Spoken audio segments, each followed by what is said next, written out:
What's up, everyone? Before I even start, I just want to say I don't hate Apple. I don't hate iPhones, obviously. I don't even hate the iPhone 6 Plus. Believe it or not, the iPhone 6 Plus was actually my first full-time iPhone that I ever had. I had iPhones before, but using it as my main phone, the iPhone 6 Plus was the first one, and I loved it. I didn't really have any problems with it per se, but I always say just because I didn't have any problems with it doesn't mean the problems don't exist. And I say the same thing about iOS updates and all those things, but I like looking at companies' past. This isn't the first video I've done about critiquing a past device on a company, but more recently I did a video about how the iPhone 6 and 6 Plus were the most successful iPhones, which they were technically because they were the best selling iPhone, but on top of that, they're actually like the third most sold phone ever or something like that, some crazy number.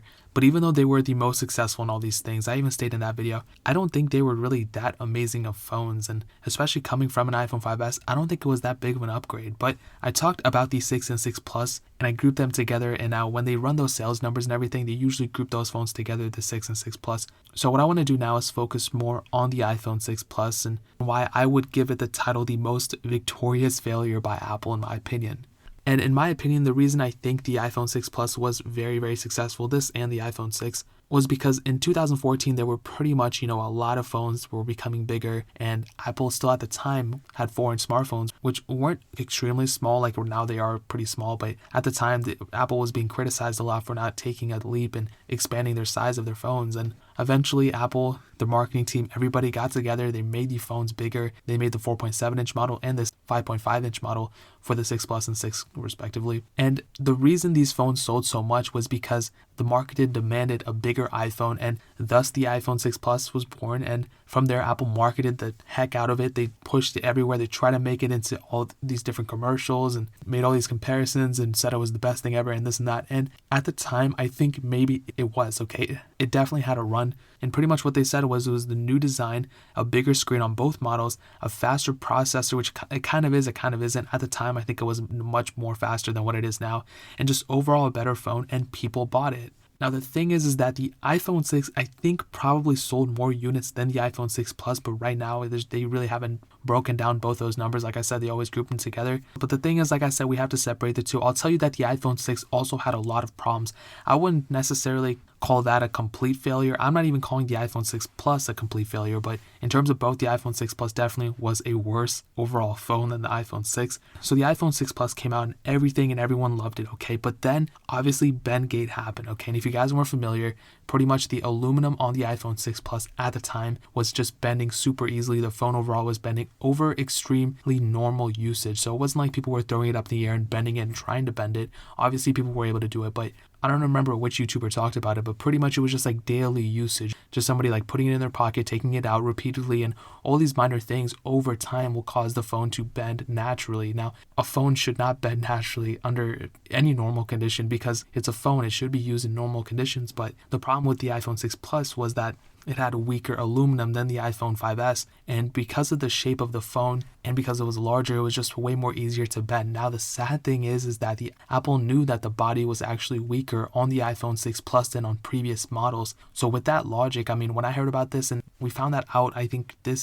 sometime this year, I think it was probably like midsummer, and reports came out that Apple knew that the aluminum on it was easier to bend, and basically like they knew Bendgate was going to happen before it even happened, which was super crazy. And it's just like one more thing, like Apple could have done a better job at supplying harder, better aluminum, which they did on the 6S Plus. But the fact with the 6S Plus is too late.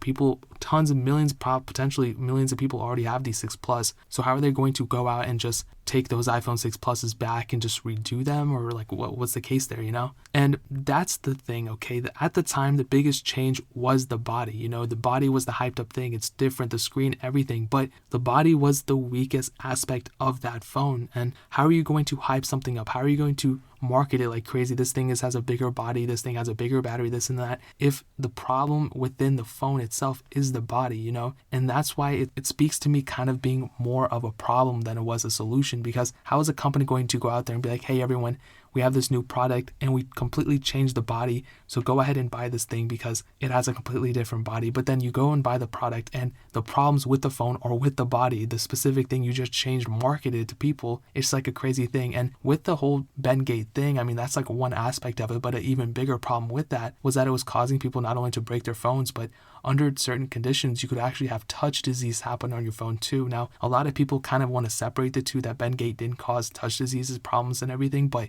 it kind of did, because if you have a problem with your phone, with the body, sometimes if you bend the phone a certain way, sometimes the logic board can get messed up, sometimes the screen can get messed up or dislodged or something. So what I'll tell you is touch disease doesn't cause Bendgate, but Bendgate does kind of cause touch disease sometimes. And that was a whole nother issue too. And that thing really didn't even get settled that much either, because I still see reports, even when I do iPhone 6 Plus videos, sometimes I do them on my second channel, sometimes I do them on my main channel.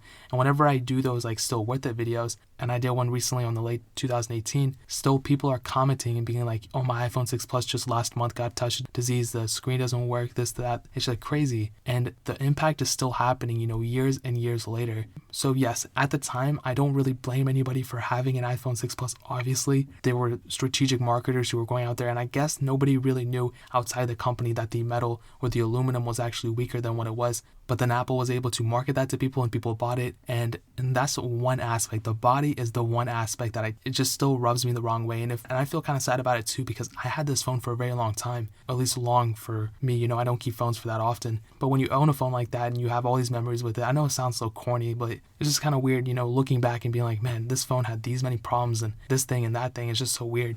And now kind of moving on to a different part of this iPhone 6 Plus. I talked mostly about hardware and now on the outside of the phone, but I want to talk about the inside of the phone. Now, going from an iPhone 5S to an iPhone 6 Plus, I'll be honest, back in 2014, that might have been a big deal in terms of just how the phone performs and speed and everything, because I think it was iOS 8 this phone came out with. So maybe there were some optimizations with iOS 8 that made the iPhone 5S much slower than the iPhone 6 Plus, or made the iPhone 6 Plus faster than the iPhone 5S. I'm not saying Apple slowed the iPhone 5S down for that, but what I'm saying is that at that time, because we didn't have, like phones with like hexa-core CPUs and stuff, so we were still at a time which is like dual-core CPUs and stuff. What I'm saying is that the iPhone 6 Plus and the iPhone 6 were just super underpowered for what they were.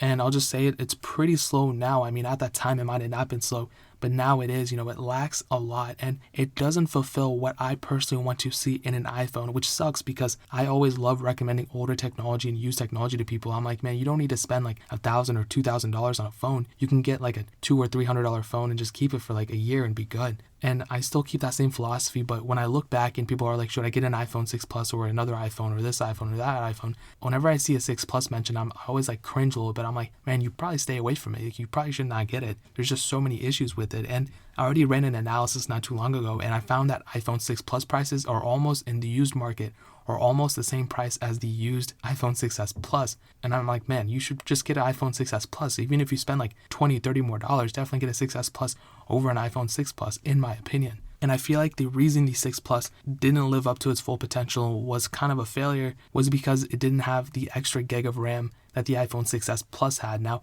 in my opinion, I think the 6s Plus is what the iPhone 6 Plus should have been in the beginning with. They should have just made it 2 gigs of RAM. Phones were, at that time, I think already had like 2 gigs, probably like 3 gigs of RAM. Why couldn't they just add an extra one? And the reason they didn't was because A, it would cost more, and B, they knew people were going to buy it because the body was different. And that's kind of what happened here. They really looked at the marketing, the profit margins. They were like, people will eat this up, even though it's not even that much faster, even though the cameras barely made an improvement. What you can see is better than what you will actually use on your phone. I think that's what they were trying to go for. But it's crazy to me that the iPhone 6 Plus was able to sell more than any other iPhone, the iPhone 6 included in that. So how can a phone like that, which causes so many problems and all these different issues, and be not even that much of an improvement in terms of performance, just in terms of hardware? It was like, just looked different, and then it wasn't even that much of an upgrade from the previous model. I mean, the answers are there. Obviously, it's not a secret anymore. I mean, there wasn't even a secret in 2014. Obviously, marketing was on point, and public perception. I mean, people were tweeting, oh my God, I love this big size. I love this. I love that. Pre-orders came in and everything. So, I mean, it's not like a conspiracy. There's no hidden reason why the iPhone 6 Plus and 6 sold way more. It's just marketing. That's all it came down to. But in my opinion, I think Apple should have done a better job at updating it and future-proofing it, in my opinion. Of course, it's getting iOS 12. It's still getting updates 4 years later. But I think we just need something more out of a phone. I mean, I don't think anybody's going out purposely to buy an iPhone 5S right now.